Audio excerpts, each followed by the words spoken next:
What's going on, friends? My name is MT3Gates and welcome back to another episode of Super Mario Odyssey. Last time we left off, we got the rest of the Power Moons of Cascade Kingdom and Sand Kingdom. Jesus, man. Those were some hard kingdoms to remember. But in this part, we are going to be cleaning up the Power Moons of Lake Kingdom. So here we are in Lake Kingdom. First thing that we're going to do is the Koopa free running race. I mean, it's in the beginning, so we might as well just do it first. So why the heck not? So this is the arena. We basically have to go through the entire level in order to get to the finish line.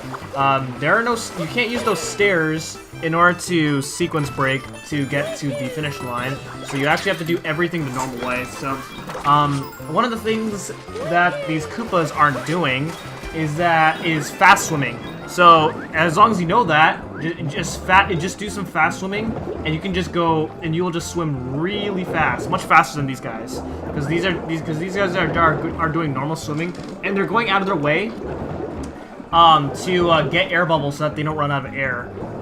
You have just enough air to actually get through this whole cave. So once you get past that part, just grab a Cheep and just swim through the rest of the way, because the Cheep allows you to swim much faster, even faster than fast swimming. And then just simply head up here and then spin your way up here and not mess up like I'm doing, because I'm doing a terrible job right now. I think you can just do a cap jump, a mid-air cap jump, and not have to use this thing. I was trying to do it, but I'm pretty bad at that type of technique. But it worked. Well, we won anyway. So we got a minute 19. So yeah, you're gonna have a pretty long in-game time for this course, and that's to be expected. So that is the regular cup for Lake Kingdom. Alright, and then now we're going to start doing some collecting now. So first things first, so after a Koopa free running race, you can actually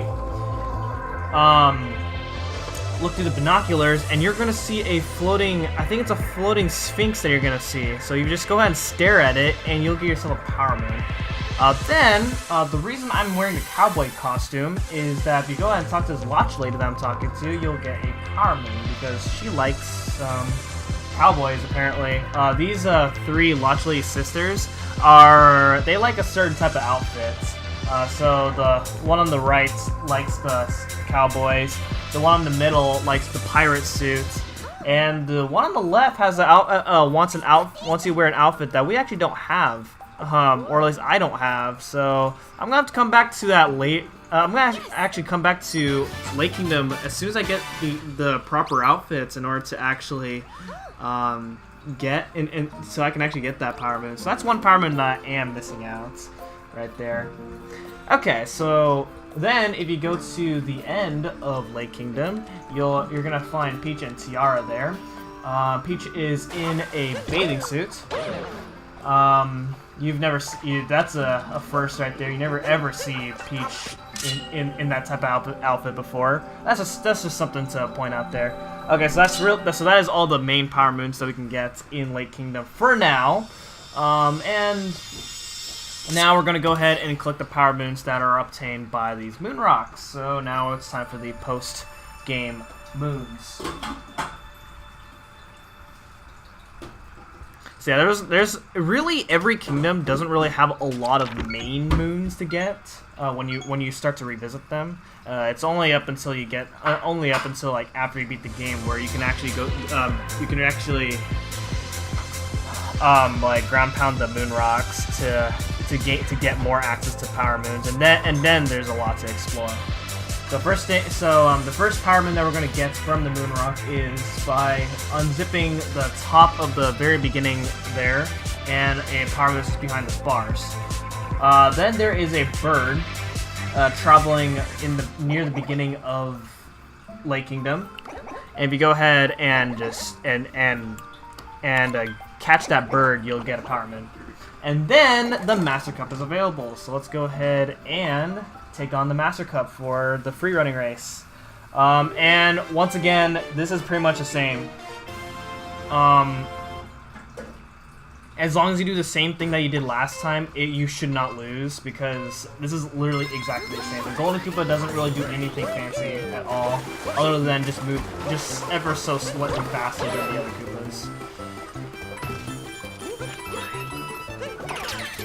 So once again, go ahead and unzip the top like that, so then we can go ahead and go and take a swim into the water cave looking area, grab that bubble, and then start doing some fast swimming. And as you can see, even the Golden Koopa's not doing fast swimming, which I guess makes sense, because I think it's a hidden technique that the game never tells you about. I'm pretty sure, which would suck because the game doesn't tell you that. Then how the heck are you gonna get some Power Moons in Seaside Kingdom where fast swimming actually matters, dude? But it does help you get through this course better, a lot better. Okay. So once again, doing the same exact thing here. Latch onto those flowers. Jump on those spring flowers, and then just make your way to the end, just like that. We got 1:12 this time, so that was 7 seconds faster than the regular cup. Pretty good, I'd say. So there we go. Blazing fast, bro. Here's the prize. Alright, another Power Moon. Awesome. So we're done with that. Okay, and then of course we're going to submit our time to the leaderboard, because why the heck not? Alright. We're on a pretty decent spot on the leaderboard. And once again, John is in the lead. How does he have 16.93? Like, that's a really insane time. There are no shortcuts that he could take. So I don't get how he's able to do everything so fast. It makes no sense. There's a moon pipe right in the beginning of the Odyssey, and it's gonna take you to this area where there's a bunch of poison waves. So you want to go ahead and do a lot of jumping and hopping, and hoping that you don't get poisoned by this water. Because that would suck, especially when you're a frog, because the frog physics are kind of slippery in this area, and it sucks. There's a little side path over here. Grab that key, and it'll open up a Power Moon, so you can go ahead and grab that. So we're pretty much done with that area. That area is really hard to go through. I had a hard time in practice trying to get that. Okay, so go ahead and stack up. You don't actually have to stack up, you just have to at least be a Goomba. Goombet is going to be right here in the beginning of the kingdom. So there we go. There's another Power Moon right there. Okay, and then next up there is if you go ahead and go to where Captain Toad is, which is very deep down in this area, and it would be insane if you were to try and go through this area without a Cheep, which is very possible, but insanely difficult. I wouldn't say it's worth it unless you have really good swing movement. So yeah. All right, and then there's that Power Moon if you go ahead and jump from the spring flower. That's pretty much. Oh no, okay. So we have one more Power Moon to get. Okay, so this moon goes towards. Oh, I forget which Power Moon which kingdom that moon goes towards. But if you go ahead and look at that, go ahead and ground pound near the little tube thing inside the water palace, you'll get yourself a Power Moon. So that is pretty much all the Power Moons for Lake Kingdom. We are missing one Power Moon, and that's because we can't get it because I do not have the right outfit for it. So then we move on to Wood Kingdom, and we're gonna clean up Wood Kingdom from there. The first thing I'm doing here is on top of the waterfall there is Toad. If you go ahead and play a song, it's called Above the Clouds. It has to be specifically Above the Clouds. So that's one of the few musical Power Moons where you need to play a specific music. The other Power Moons that we have experienced so far, you could get away and play like any type of music depending on the category of the song, you know. There's that, and then over here, if you go ahead and go up to the top of the secret flower field, you can, and there is a Powerman there, and then on the observatory deck, there is Princess Peach and Tiara, and once again, they're wearing the same outfit from when we saw them in Cascade Kingdom. Yeah, she's not gonna have a different outfit for every single kingdom, but she gets like a decent. Well, she gets like, yeah, she's not gonna have completely different outfits depending on the kingdom. She will just, yeah, there's some kingdoms where she'll just have the same outfit from other kingdoms, and that's an example right there.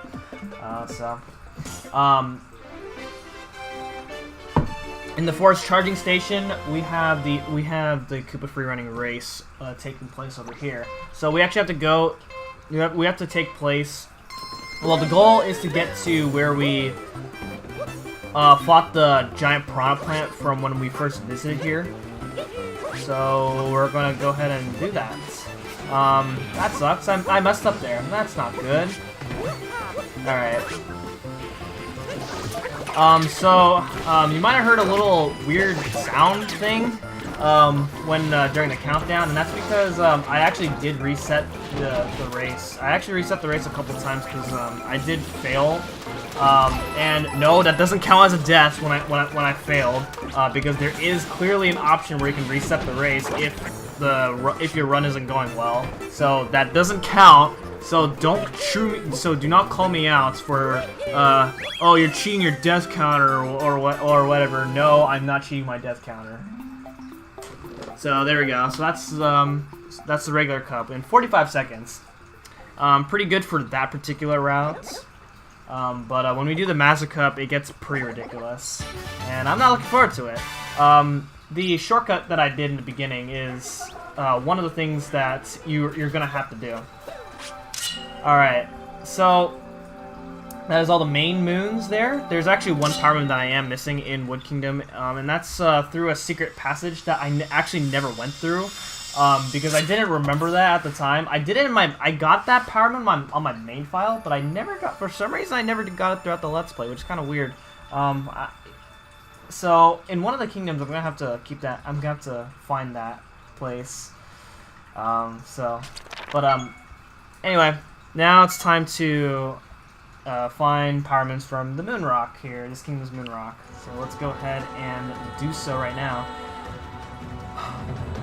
I figured this music that's currently playing right now would be so fitting for this place, even though Ori in the Blind Forest has a very dark atmosphere, and this place is all like sunny and all that, but I had to use this. I had to use this song in a video at some point. Ever since I started listening to this song, I just had to use it in one of my videos at some point.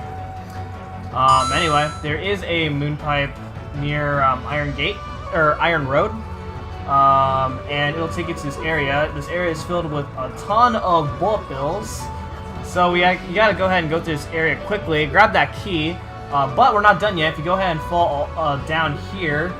There is a bottom level where you can take in possession of a bonsai bill to break that rock, so that you can get that Powerman.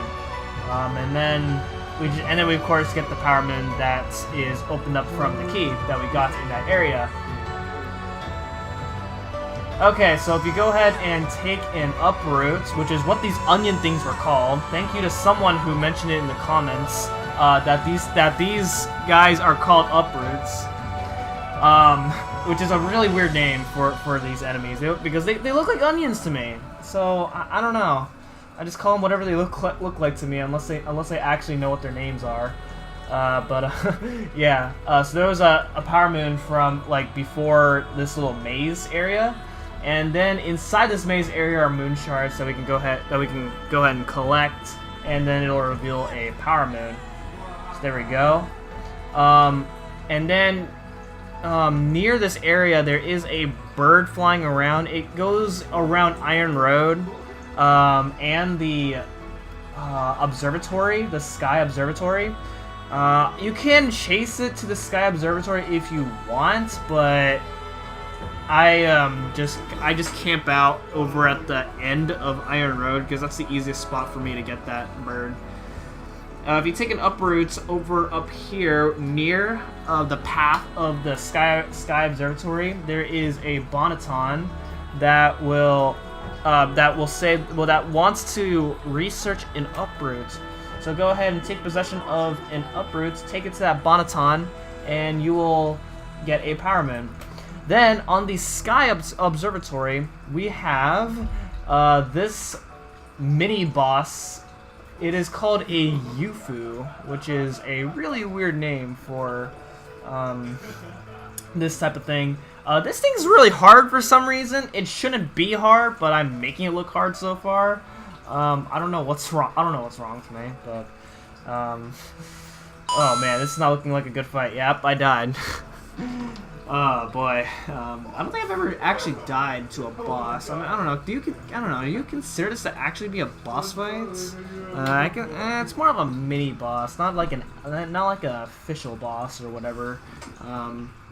So I guess I can let that slide and just say that I haven't died to any boss so far. Okay, so after dealing with that Yufu, if you go ahead and take control of a fire bro, you can go ahead and light up that Volbon. Oh God, how do you pronounce that? Volbonen's campfire, and then you'll get rewarded with a Powerman. And for some reason, even though we're a fire bro and we did that guy a favor, he still wants us to go away. It's kind of stupid, but that's just the way the game is programmed. I guess the game just wants every NPC to not well, none of the NPCs like enemies. So if you take possession of an enemy, then they don't like you. It's kind of a shame, but that's just the way it works. So yeah. Alright. We have a timer challenge here. This is our third timer challenge. We did the 2 timer challenges during our main exploration of Wood Kingdom. And then near the field of Goombas, we have a moon pipe. And we go ahead and go and this moon pipe will actually take us to this particular area. This area actually plays my favorite theme, but obviously you're not hearing it because this is being fast forward. So, which is a shame for me. I could have just like set the video in normal quality so that I could hear this music, but I just wanted to save time. I wanted to save time in the episode for other stuff in the episode.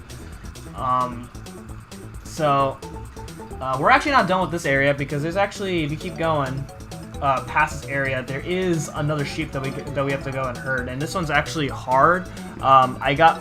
It's not that hard. What makes it hard is that for this one you're actually on a timer, and that if you fail, you die and a sheep dies, and it's a pain to actually go all the way back up. So, but thankfully I did that first try, so that was not a problem there. Okay, and since I was around this area, I'm gonna go ahead and do the master race. So let's go ahead and do that. Okay, so now this is where I can show you how painful. Yeah, it's painful because you have to do a really stupid strat, and that I hate doing. But it's something that speedrunners make really well. Speedrunners make this trick absolutely free. Like, it's like the easiest thing in the world. But for players like me who are super casuals, this trick is impossible. So first things first, yeah, like this what this gold Koopa is doing. He is taking this shortcut instead of climbing down that vine like the other Koopas are doing for some reason. And then we go ahead and make our way up here, just like usual. So yeah, the path is pretty much normal up until this point. Okay, so what you want to do here is you want to do this. Yeah, you have to do that, otherwise you're not going to win against that gold Koopa. That is a stupid trick that you have to do.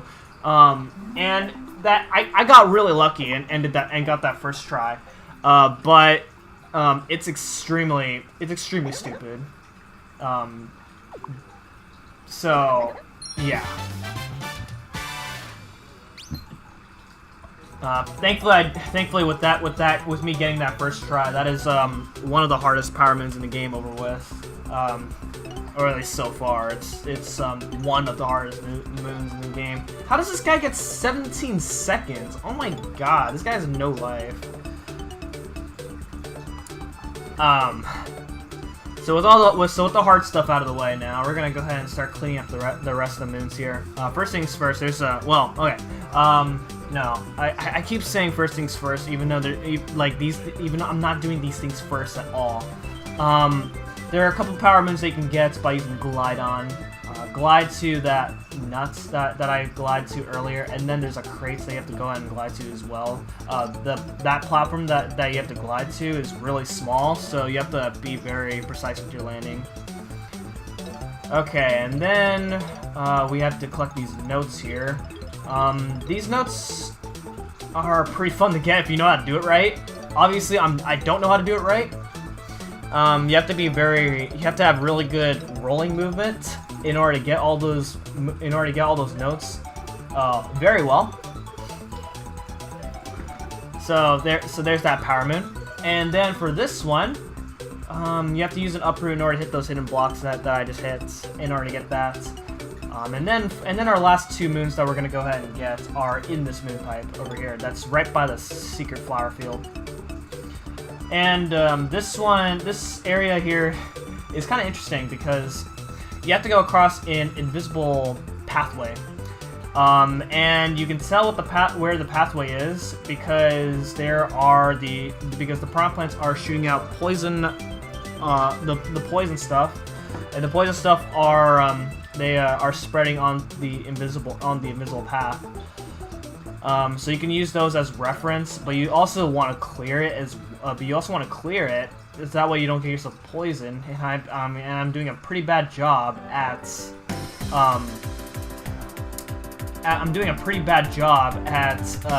not at avoiding the poison stuff. So, but we got to that area, and with that is all the power moons of Wood Kingdom except for one that I will be going back to later. So, with that, thank you guys so much for watching. And in the next episode, we are going to be getting power moons in Cloud Kingdom. That's right, I said Cloud Kingdom because there are power moons in Cloud Kingdom. So, thanks for watching, and I'll see you guys next time. Goodbye.